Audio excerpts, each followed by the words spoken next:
Иранда жолуксуз кыздар жогорку окуу жайларга киргизилбейби? Текшеребиз.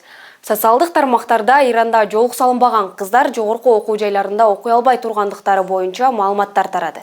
Анда ал өлкөдө ушундай мыйзам чыгарылганы айтылат. Ирандагы бул билдирүүнү бир нече чет өлкөлүк басылмалардан табууга болот. Алардын бири Versiya.ru сайты аталган өлкөнүн билим берүү жана тарбиялоо министрлигине таянып жазган. Ал эми Lenta.ru 3-апрелде жарыялаган.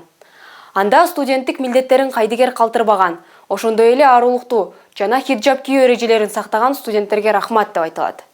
Материалдын түп нускасы Ирандагы студенттердин маалымат агенттигинде 2-апрелде жарыяланган. Маалыматта билим берүү министрлиги милдеттүү хиджаб эрежесин бузгандар мектеп же университеттерде билим ала албасын эскерткен. Норуз каникулдарынан кийинки кайра ачылган окуу жайларда ал эрежени сактабагандар класска киргизилбей турганы айтылган. Эске салсак, Иранда былтыр сентябрда студент кыз Макса Амини абакта көз жумгандан кийин наразычылык акциялар башталган. Маркум жолук салууну эрежесин бузган деп кармалып, андан соң каза болгон.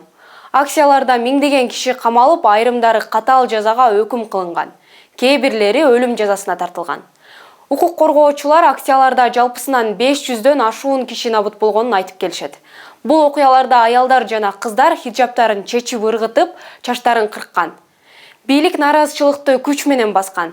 Жыйынтык соцтармакта тараган маалымат чын.